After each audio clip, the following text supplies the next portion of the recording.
The topic for this evening is business and relationships. How do we optimize our business? How to promote our relationships? For both of them, we need a powerful intellect. You want to do business, you need an intellect. You want to maintain a right relationship with others, you need a powerful intellect. So I'll briefly be talking to you about what this intellect is.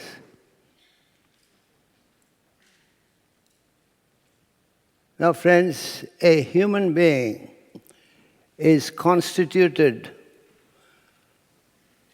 of a physical body. The physical body is only a container, a vehicle, which transports us from experience to experience. Within that body, there are two wondrous equipments called the mind and the intellect. We use this very freely, but few understand what exactly is the mind, what exactly is the intellect. I've asked this question all over the world. You pressurize them and said, you must tell me what you understand as a mind. They say, never mind. So your mind is a seat of emotions, feelings, your likes and dislikes, joy, sorrow, hatred, jealousy, passion, affection, all these reside in your mind. Beyond the emotions of the mind lies your capacity to think, to reflect, to contemplate, to judge. That's your mind, that's your intellect, which enables you to think clearly. So, within the body, you have these wondrous instruments. Mind is a thing which grows by itself. You develop all sorts of passions, emotions. But the intellect has to be developed, strengthened by yourself. Unfortunately, there's no program in the world, whether here, India, or anywhere in the world, which is designed to develop the intellect. So therefore, you enter the arena of life without the intellect being developed at all. Now, how serious it is, you'll have a glimpse of what it is all about by the end of the hour. Now, if you want to do business, you've got to use your intellect.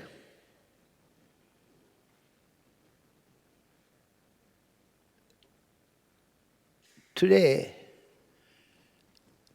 business is nothing but your power of borrowing. You want to borrow, borrow, borrow. Shakespeare said many, many years ago, neither a borrower nor a lender be. It's become a part of business these days. A man with 5 million will not do business with 5 million. He's able to get banks to lend him more. So he would argue with a person like me. He says, Swami, you don't understand the difference between 5 million and 10 million. But I can get 5 million more from the banks. A 10 million guy will not do business at 10 million. He wants to do business with 20, 25. So it goes on. That greed, that craving. And nobody would do business with what he has and develop it, for which you need a powerful intellect. Once you have an intellect, you'll be able to build your business. Otherwise, most of it is somebody else's money. Now, even if you're using somebody else's money, you need to plan, program properly to conduct your business. So therefore, one of the most important things in your life is not known, much less developed. I met a psychiatrist in this country, must be 40 years back.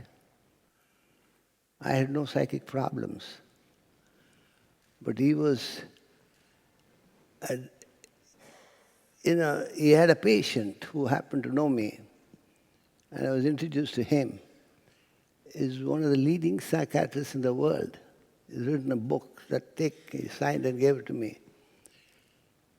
Now, in the conversation that I was having with him, I was talking about mind and intellect, to which he said, Swami, what exactly is the difference?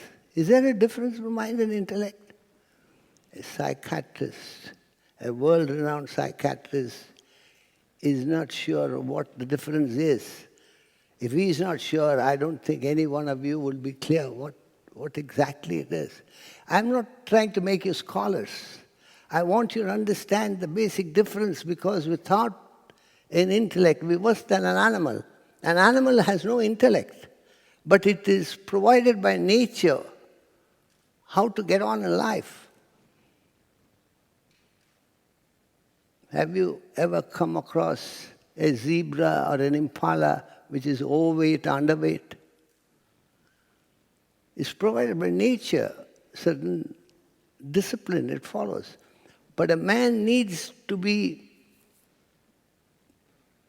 guided by his intellect, which he doesn't have, which is not developed. So therefore, friends, the difference, you've got to understand the difference between what I'm talking as an intellect and intelligence. Intelligence is mistaken for intellect. You all have intelligence. Without intelligence, you can't carry on in this world.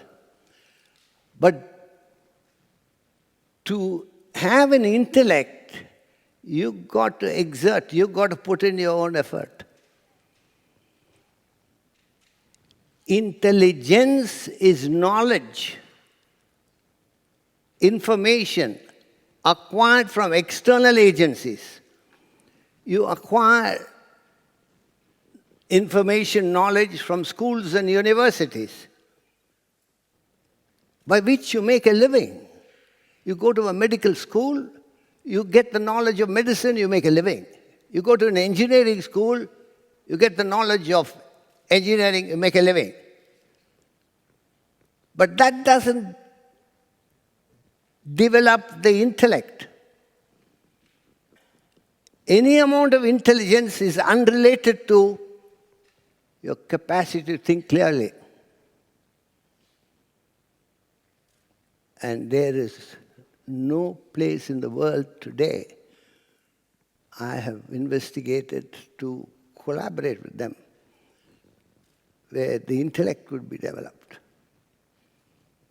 So, therefore, friends, most people are working with a herd instinct. You just follow the predecessors. You all went to schools and universities. I ask you, why did you go to a school or university? Swami, till now you have been sensible. What are you talking? Everybody goes. Everybody goes, therefore you go. Then after university, what did you do? Got a job. You got into a business. Why do you get into a business job? We study to get a job, to do business.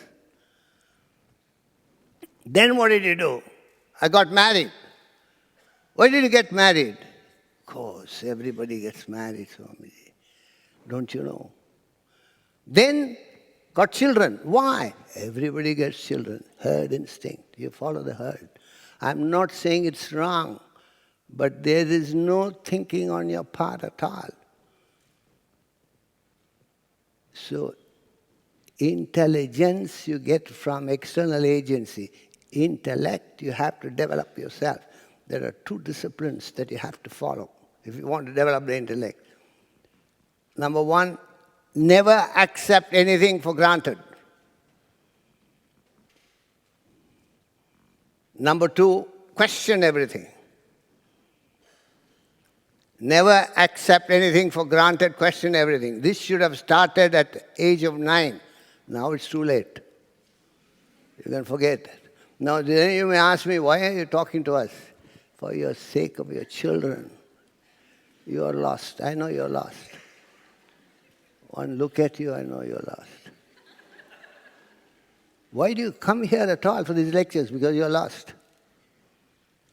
You don't know what it is, where it is, simply going. If the next fellow comes here, you sit and listen to him.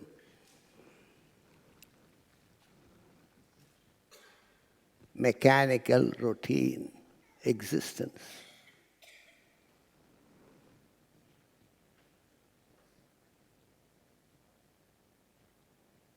Intellect, therefore, you have to develop yourself. Intelligence is provided by external agencies. Now, what's interesting is, to use your intelligence, you need an intellect. Millions of doctors have passed through medical school, but one guy found out how to transplant a kidney. One guy found out the cure for tuberculosis. It's very simple now. Same medical school. All of them went through the same medical school, same training, but one guy has this expertise. Millions of engineers have passed through engineering school, but one guy bored the Eurotunnel. One guy put up the Panama Canal. It's a piece of art. So to use your intelligence, you need the intellect. So therefore, friends, I'll give a few quotes of what great men have talked about intellect. Few. I've got many of them, but I don't want to confuse you. What Galileo said about intellect, where is it projected? I do not feel obliged to believe that the same God who has endowed us with sense, reason, and intellect has intended us to forgo their use. Galileo.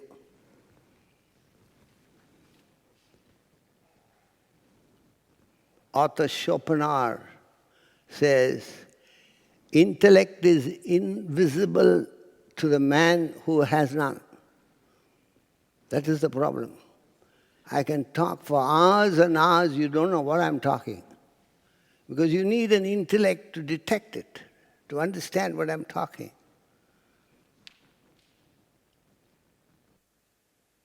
Then you may ask me, then why are you talking? Some big suspicion arises today. Maybe something is there which I have not investigated. And that's enough.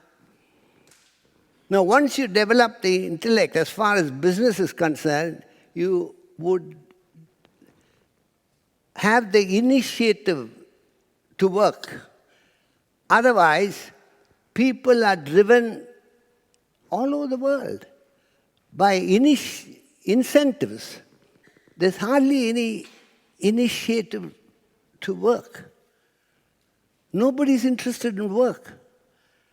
You all go to your business, your work spot. What are you looking forward? Work? 1 in a million won't be looking forward will be interested in work. You are working for weekends and vacation. That's your interest. And they openly, proudly announce in America, a whole world copies. Whatever America does, whole world copies. What is that? TGIF. What is this TGIF? You're openly declaring, I don't want to work. This guy in Geneva, he invited me to go for that World Economic Forum. He's the chief chairman, a chap called Klaus Schwab. He asked me, quite a few people have referred to you. What do you do? Are you a spiritual man? Are you a businessman? Even some of you will be concerned. What does he know about business? What do you do? Tell me, Swami. I've come here to find out. To which I asked him, Klaus, do you look forward for Monday mornings or Friday evenings? What? So I repeated. Do you look for Friday evenings or Monday mornings? He said, Friday evenings. Do you look forward for your vacation or the day after your vacation? He looked at his wife and said, we are going on vacation next month. I can't wait. And therefore, I said, what I teach people is to look forward for Monday mornings. The day you look forward Monday mornings, you're interested in work. The day you're interested in looking forward for the day after your vacation, you're interested in work. Otherwise, you want to escape from work. You want to retire from work. So therefore, these are days when work is extracted through incentives. Incentives are like fertilizers. They are not organic actions. You use fertilizers for your vegetables. You fertilize the vegetables with chemicals. You fertilize your bodies with supplements and vitamins. You fertilize your actions with incentives. You don't understand that. They're not organic actions. So you want a perfect action, you got to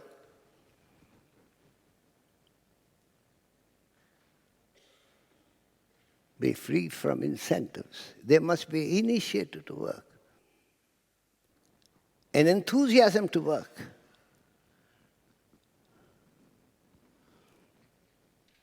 In this trip, quite a few people have come to me.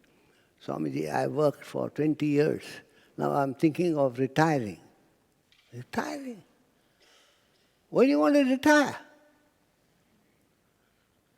Because you're tired.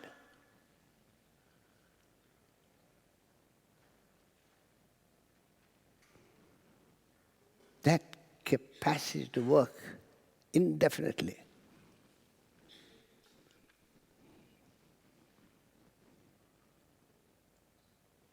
Not depending on any initiatives. Any incentives, because you got the initiative to work.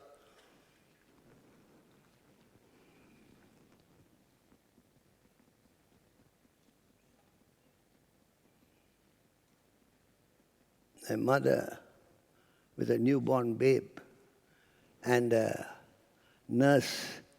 Nurse goes by timing. to look after the child. The mother has no timing. 24/7, she is available for the child. A nurse is not available. One has got the initiative, the other's got only works for the incentives. So, how do you develop an initiative to work? You ask yourself, stand before a mirror and ask yourself, what are you working for? What are you all working for? You find out. I know the answer. So, the lowest form of work is to work only for you and your family. You can't see anything beyond the family. How does it benefit me and my family? That's the periphery of your action. But if you develop your intellect and identify with a larger cause, you could work for your community, you could work for your country, you could work for humanity, you could work for the entire living creatures. The larger the circle, the greater the initiative. See it on the board. Circles. First of all, it's just for yourself. Maximum everybody can relate to is, how does it benefit my family? You can't think beyond your family. I'm not asking you to work for other families. What prevents you from being interested in the welfare of other families? Your community, your country, entire humanity, entire living creatures. Billions upon billions of living creatures are slaughtered for your palate. And you're wanting peace. You say, there's disturbance all over. You're causing the disturbance. Animals have no protection, and you slaughter them for your palate. There's no taste before the tongue, there's no taste after the tongue. That's for the half inch. Billions upon billions of creatures are slaughtered every day. And there's no recognition. Forget about correction. You don't know what's happening. So all that you're interested in, me and my family. Fine. So there's no initiative to work. The moment you work for a larger cause, there's endless initiative. It drives you everywhere, trying to serve and serve and serve. No other interest. And nothing more heartening than that. There's nothing more peaceful than that. But you would be selfish, self-centered, and suffer. And you attribute it to anything other than yourself. You change yourself, you change the world. You lift yourself, you lift the world. So therefore, friends,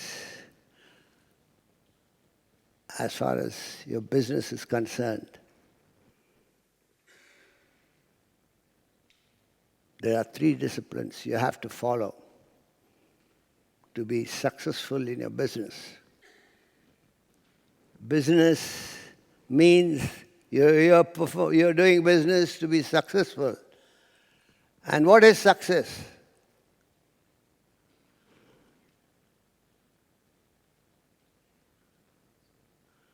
Success is something that belongs to the future.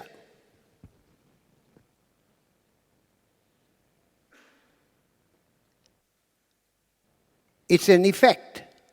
Success is an effect for which there's a cause. Every effect has a cause. What's the cause for the effect, which is success? Do you want to have success, you've got to produce the cause. What's the cause? The cause of success is a perfect action. I'm not talking about ethics or morality. I'm talking about a perfect. If an action is perfect, the result will be successful. If the action is imperfect, the result will be failure. So success or failure depends upon the type of actions that you execute. So what is a perfect action?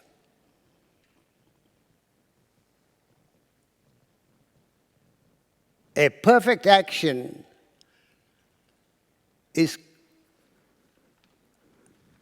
has three constituents: concentration, consistency, and cooperation.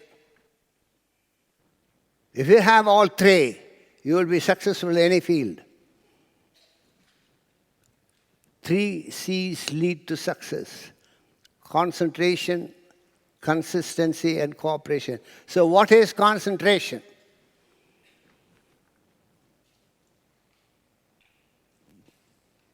If there's one person who understands what is concentration, I bow to him or her. Because you'll tell everybody, you tell your colleagues in office, you must concentrate. If he turns around and says, "Sir, what is concentration?" Never mind, just concentrate. You tell your children, you must concentrate on what you're doing. Dad, what is concentration? You know, just concentrate. Nobody knows. Practically all the leading business schools have asked this question.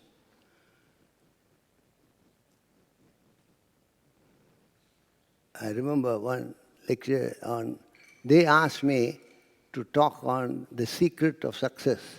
There's no secret. Secret of success. I asked them, I told them, these are the 3 things: concentration, consistency, and cooperation. So I asked them, what is concentration? The dean was in the first row. He put up his hand. Can I answer that question? Yes, please. He said, focus. What is concentration? Focus. So I said, what is focus? Somebody at the back said, concentration, sir. We use words, and get away with it. I can use words to make this lecture far more interesting than what is now. It's boring now. Far more interesting. All that you got to do is concentrate. Put your effort in it. Concentrate. You use big words. Focus. You need a focus. You know the focus or concentration. You don't know what it is. What is concentration? I'm not making you scholars. Unless you know what it is, how can you practice it? That's why big business houses fall to pieces, because they can't concentrate. It's a question of time. It sustains itself because of bigness. But after a while, they collapse.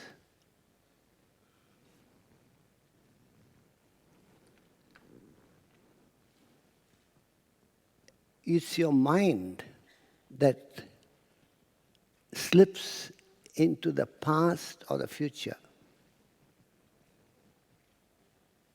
Every human mind, including mine, has the nature of slipping into the past or future. It is all the time worried about what happened in the past, or anxious of what's going to happen in the future. As a result of which, your mind is agitated. It's a law. When the mind keeps tossing between the past and the future, it gets agitated. An agitated mind cannot think, cannot concentrate. So if you want to concentrate, you've got to keep the mind on the job. Only thing that can keep the mind on the job is your intellect. If intellect is not developed, you cannot concentrate. It's not possible. But still you're successful because others are worse. The others are dumb characters. You are a successful businessman. So what focus you're talking about? So when the intellect holds the mind on the present occupation without slipping into the past or future, it's concentrating.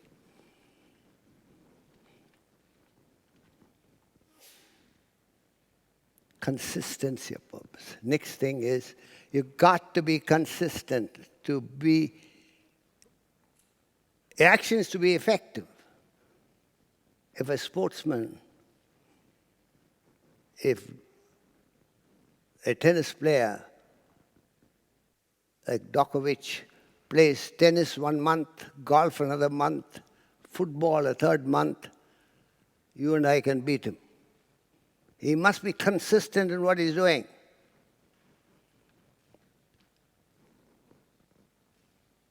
So, are you consistent? It gets dissipated by other things. You've got too many things, too many engagements. So there's no focus on what you're doing. You're not consistent in what you're doing. To be consistent, again, you need a powerful intellect to keep the actions flowing in one direction, the direction of the goal that you've set for yourself, the target that you want to achieve. All actions flowing in that direction is called consistency of purpose. I can give you any number of examples. When water is flowing in one direction, there is hydroelectric power. When wind is blowing in one direction, there is wind power. When light is concentrated at one point, there is power. Are all your actions flowing towards the targets that you have set? Then you're being consistent.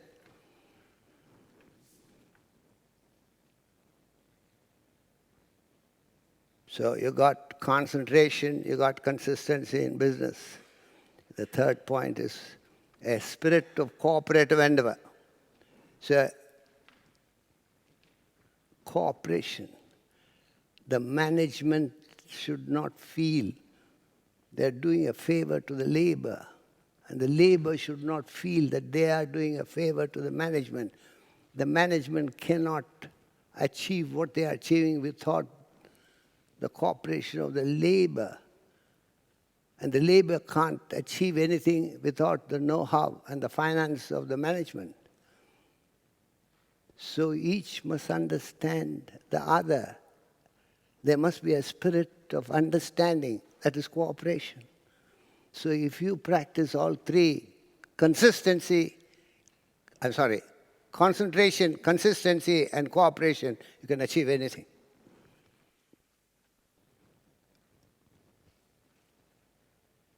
I remember to have come here for my studies 7 years after the last World War.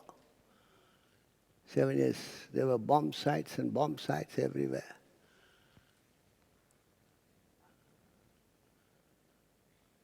In a terrible state it was. Across I went to Germany, Italy, all these places. They were also bombed. They built a new Nuremberg. How is it? The Germans understood that they were devastated by last war. They had to come together to build a new Germany. The Japanese had to come together to build a new Japan. So that spirit of cooperation automatically built a big power, both in Japan and Germany. How old is United States of America? Over 200 years. Before that, there was nothing. How old is Australia? Again, 200 years. Nothing there. So the people who went there had to pool their resources to build a nation. Cooperative endeavor. There's a mighty America. There's a mighty Australia. So unless you have a spirit of cooperative endeavor in your company or your country, you can't achieve anything.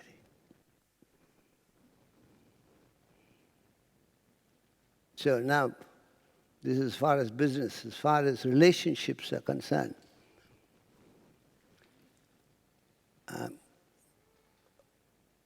Now talking the importance of intellect to build relationships. Where there is a poor intellect, there is wrong relationships. As a result of wrong relationships, there is stress and strain of life. So there is a lot of stress because you can't relate to people properly. You will always say, that guy is wrong, he is wrong, she is wrong. Nobody looks at himself or herself. Everybody else is wrong except you. Relationships. It's not whom you contact that matters, but how you contact. You're all the time interested in the person that you contact. It is how you relate to that person that matters.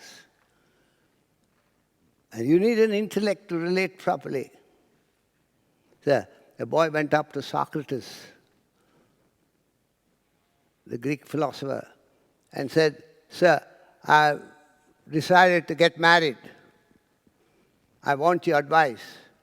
He said, "By all means get married. If you get a good wife, you'll be happy. If you get a bad one, you'll become a philosopher." It's how you meet in life.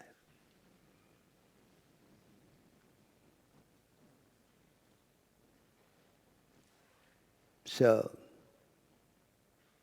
you're all the time interested in whom you meet, what you have.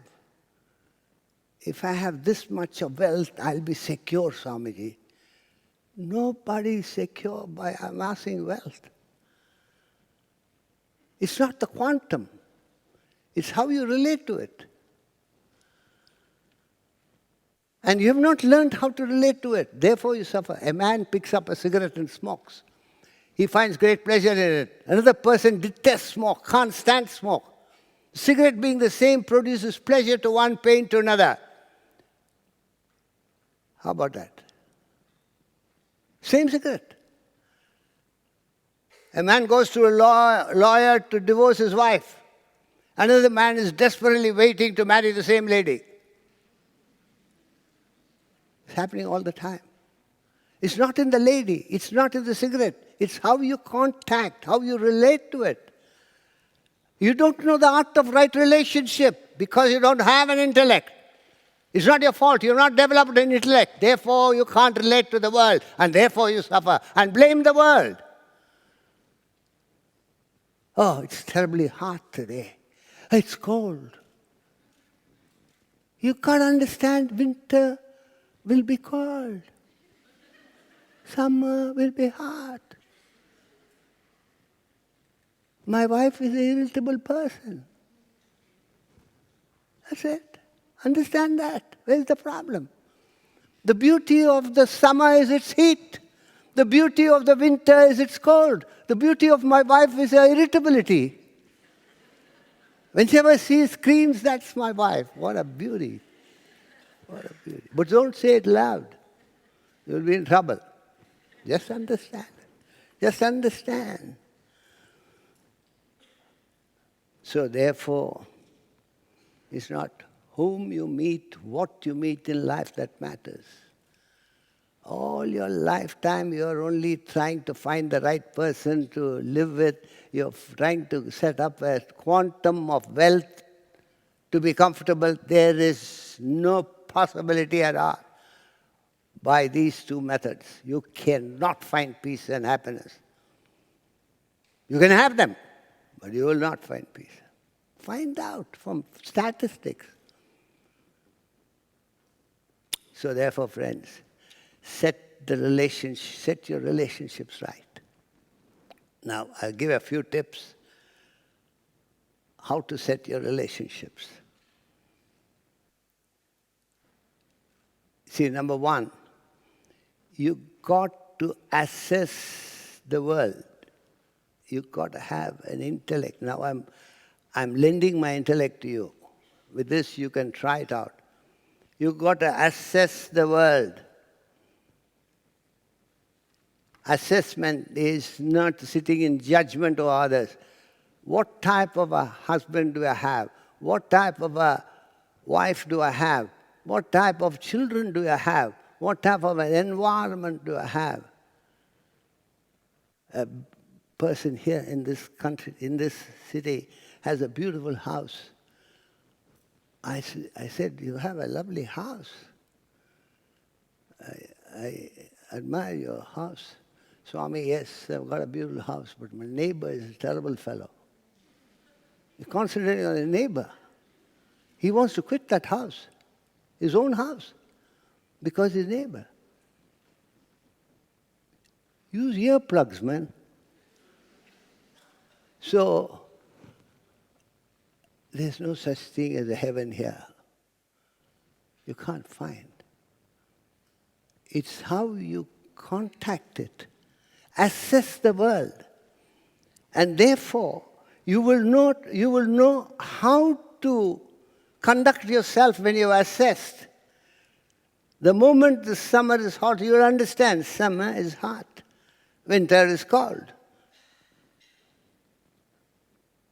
Period. But if you don't assess, all summer you'll be complaining it's hot, it's hot, hot, hot. And winter you will complain it's cold, cold, cold, cold. When are you normal? Sad. So you assess. See, there's a guy,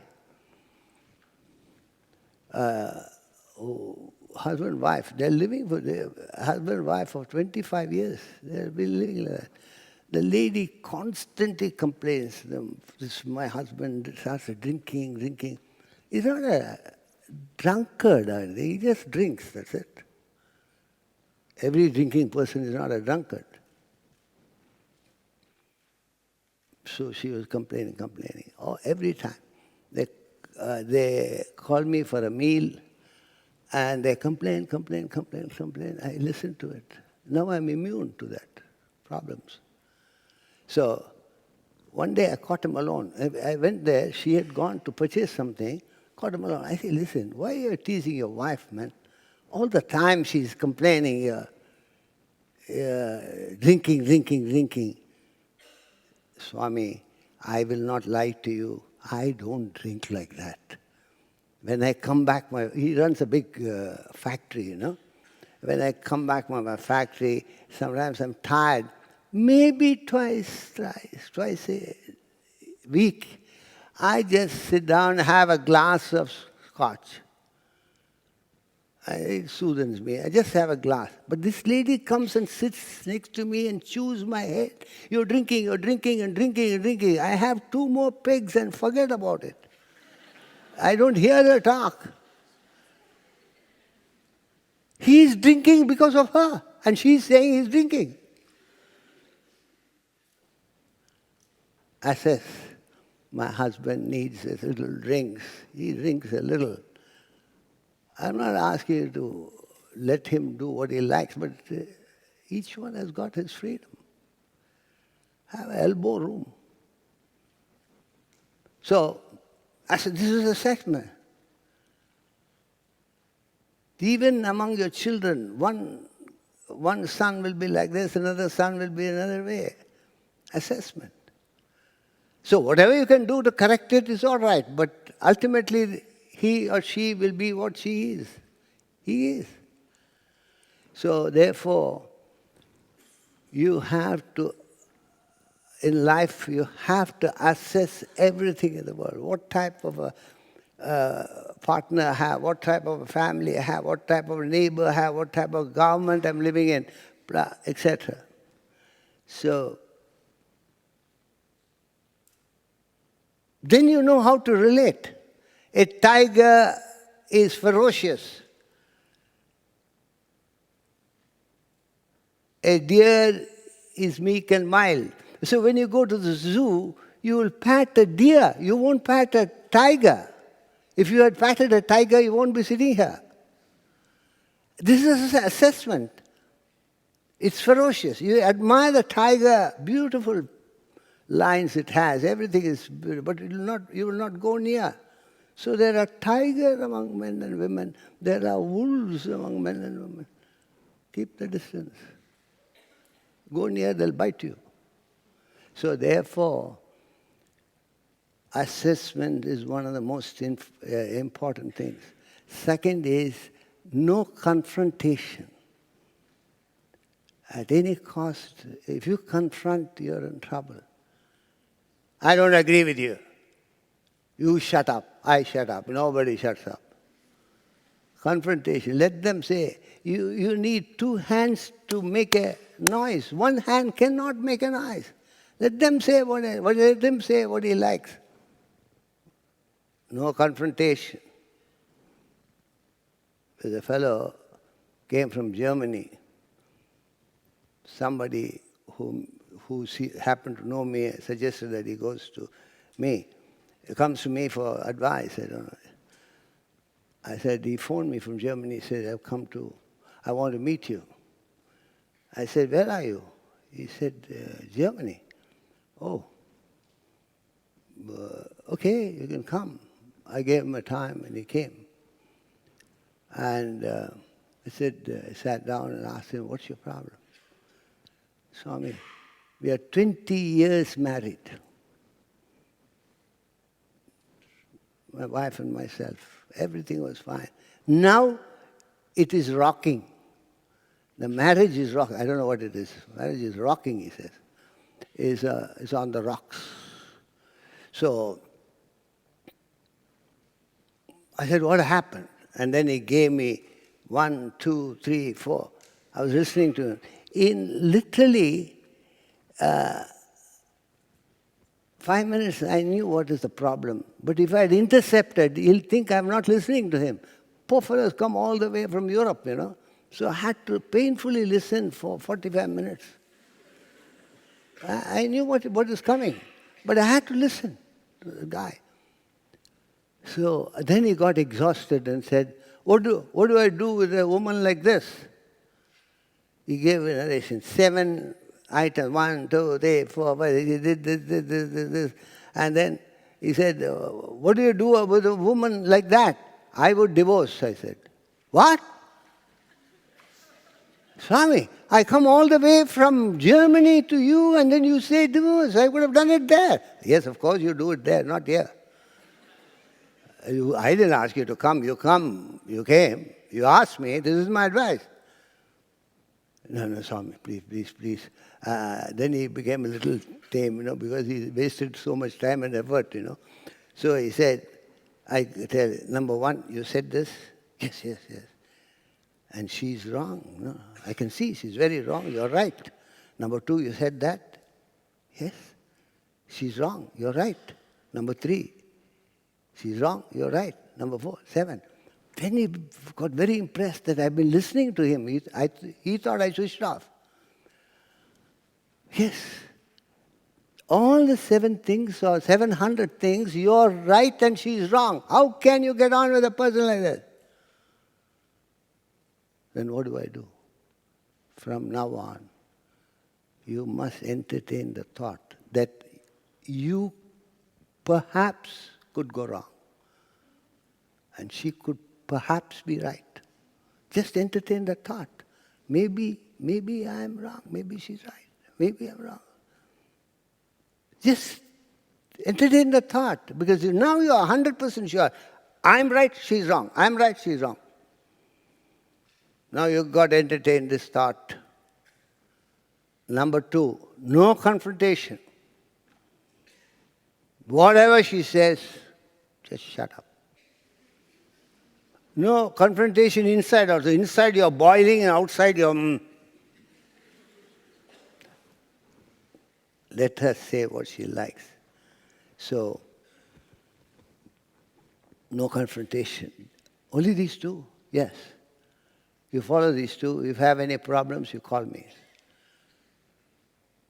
He phoned me after a month, Swamiji, it works so well. I told two of my friends, they are practicing it. You should not be talking anything except this. Go around the world and tell people. It works, beautiful, it works. I'm very, very happy, man. Thank you. Okay, doesn't matter. 3 months later, he phoned. Swami, I have a problem. Oh my God. What's the problem? Because my wife says, no. I'm wrong, you're right. What do I do then? Agree with that also, no confrontation. Yes, I'm right, you're wrong. Only that. So, oh, thank God, I didn't know how to handle that, because now she says she's wrong and I'm right. So, the whole thing turns. Assess the person properly and no confrontation. There cannot be any problem. So this is one. Third thing about your children. I don't know why you people produce children. Gosh. None of you know how to handle the children. You mess up with the children, just as you're messed up by your parents. You mess, it's total mess. You don't know how to handle the children. They're lovely if you know how to handle them. The main problem is extreme attachment. Extreme attachment, you become very possessive. This is happening you can see it in animals. They're very, very attached to their little ones and possessive. But the difference between an animal and a human being is only till they grow up. The moment the cub grows up, out you go. Now you are attached to your wife, you are attached to your children, you are attached to your in-laws, son-in-law, daughter-in-law, grandchildren. Endless it goes. Animals are much better. They understand. They leave them alone after a while. But you will not leave them alone. Keep on dictating. That's not the problem. As a result of attachment and possessiveness, you keep on dictating. Do this, don't do this. Do this, don't do this. That ruins the relationship. No child lives after they grow up. They wait till they grow up and get out of it. They will not live. So your argument is, in India they say, you have to have children because when you grow up, who will look after you? Huh? The people who are telling that, they're old fellows. All the two sons are, one in America, one in Canada, and that fellow is rotting with his wife. They don't even see. And they look after. Who will look after whom? It's all utopia. You imagine. Because of your constant bickering, you keep on telling them, do this, don't do this, do this. The way to treat your children is to let them grow themselves by leading, by setting an example. You don't teach them. You set an example and not sermonize. They grow beautifully. When you pester them with do's and don'ts, they become a vegetable or a rebel. Then how do you treat them? See what Einstein says.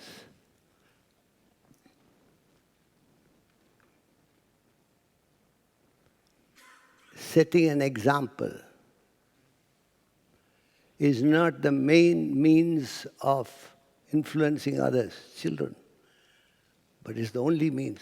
You've got to set the example. If you are disciplined and just don't sermonize, don't give lectures to them, they grow beautifully. But you must set the example. You are not disciplined and you tell your children to be disciplined, it will never work. So therefore, setting an example is one of the most important things. Albert Einstein. So, the American president, Abraham Lincoln, said, there's just one way to bring up a child in the way that you would like it to grow. And that way is to lead the way yourself. I'm quoting these people because you'll think some strange fellow from India has come and tell strange things. It's not my idea. It's one of the greatest thinkers have said so. I can go on quoting for the rest of the evening, but I'm giving one or two examples.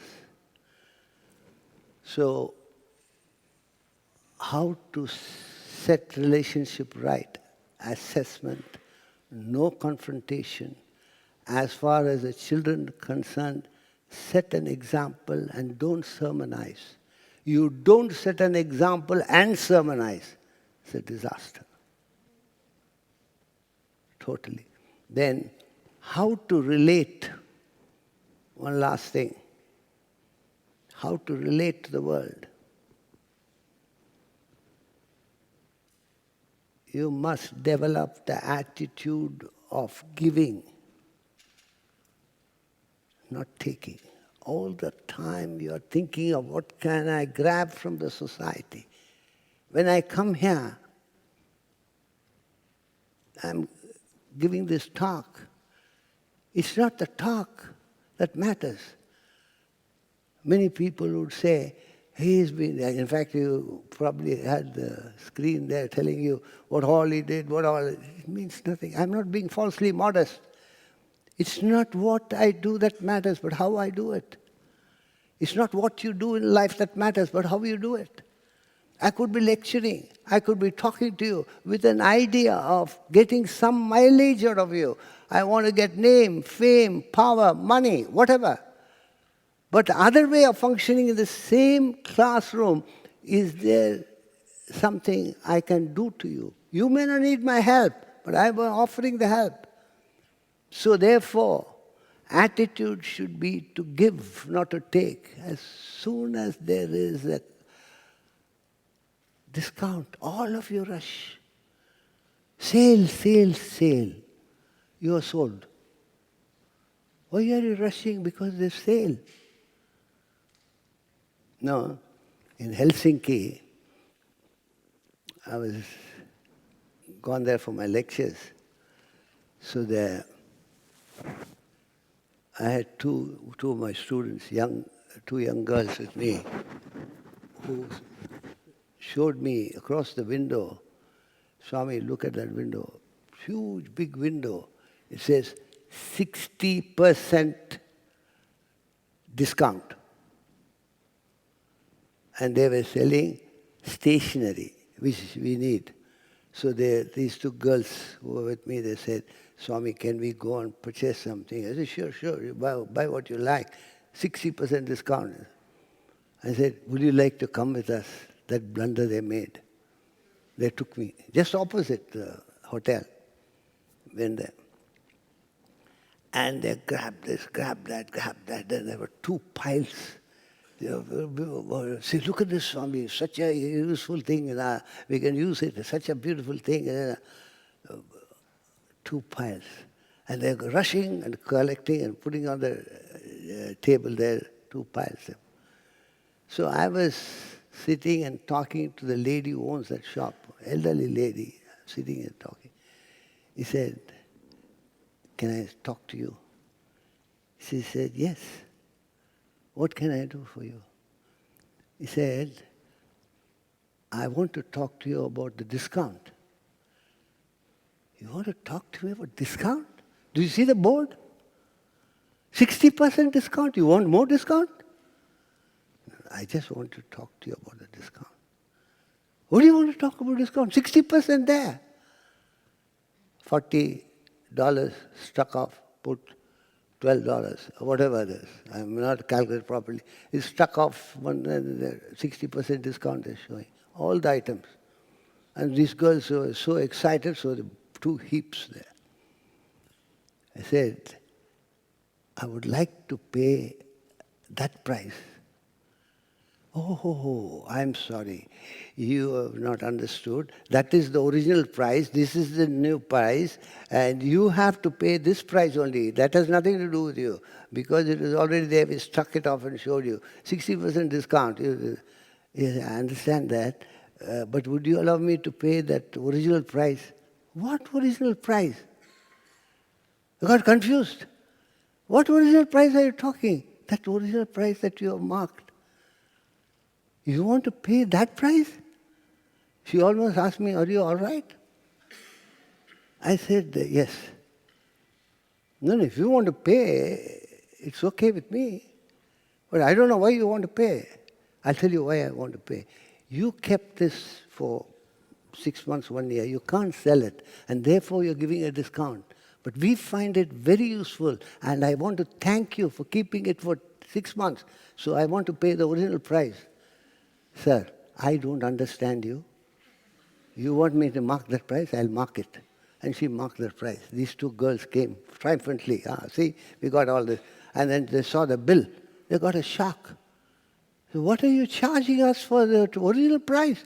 You said 60% discount. Don't ask me. Ask that man who's sitting there. They never came to me because that's not the first time that's happening. So they came to me and said, half of it we don't need, we can give it away. No, you've taken it, they marked the price, you better pay. There's a smile on her face. There's a smile, there's a satisfaction. And when I narrate this, all of you have got smile on your face. You're all enjoying it because it's not your money. It's my money that's gone. When you part with your money, then you must laugh. You see? So there's a pleasure in giving. You've got to develop that pleasure. And there's no pleasure in receiving. Take it from me. There's immediate satisfaction. That's about all. You see, it's like taking drugs. You get a kick out of it. Afterwards, the problem arises. This is so enchanting, a practice. You've got to slowly practice. Then what happens is the interested in giving, not taking. That's the basic principle. Secondly, you must develop a spirit of service and sacrifice.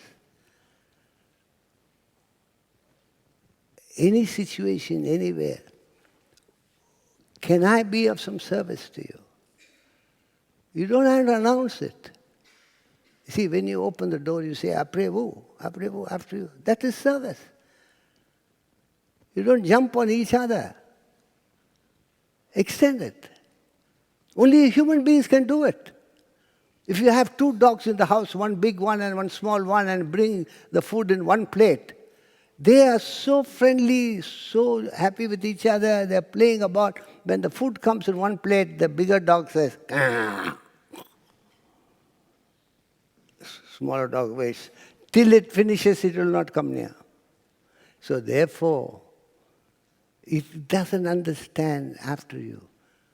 No dog, even in England, will say, after you. Only human beings can do it. Why not you practice it? Spirit of service and sacrifice.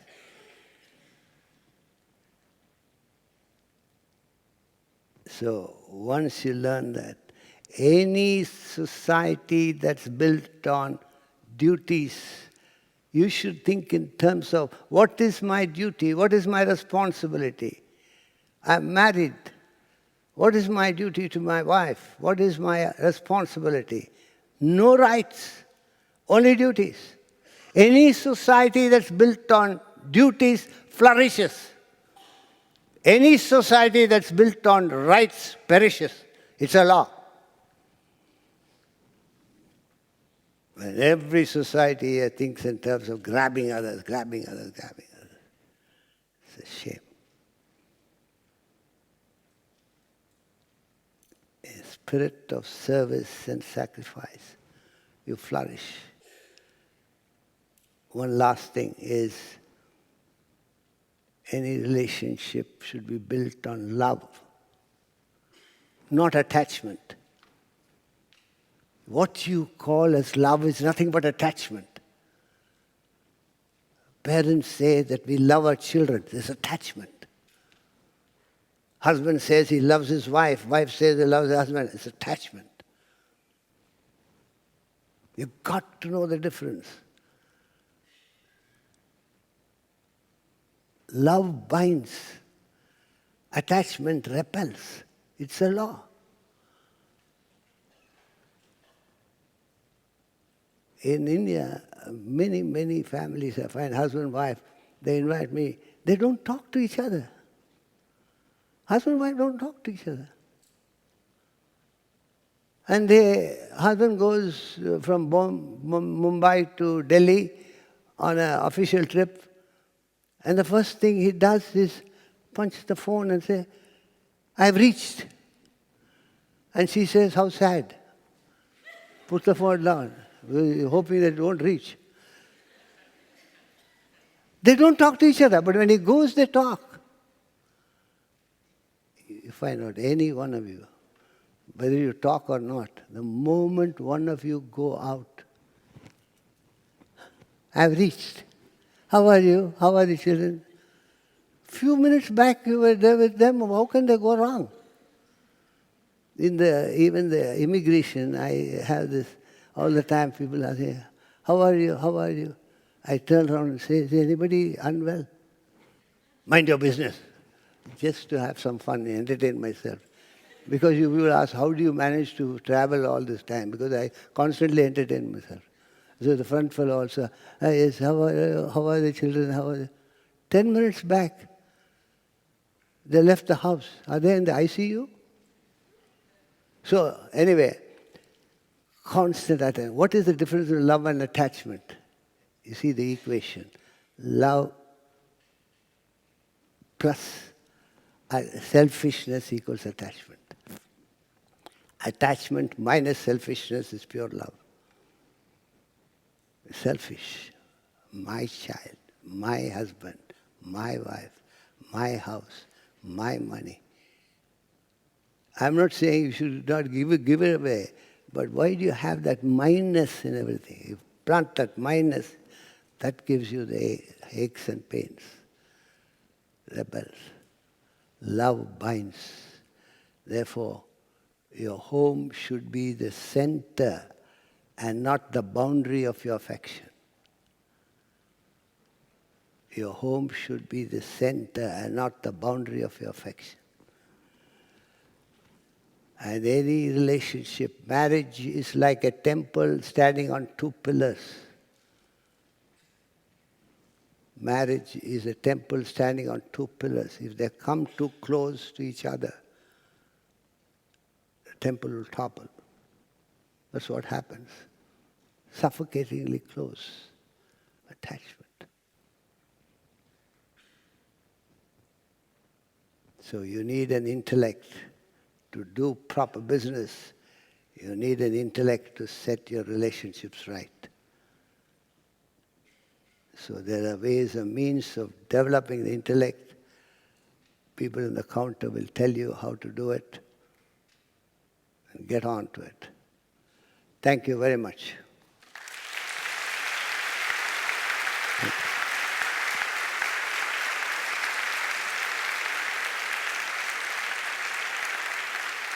Thank you.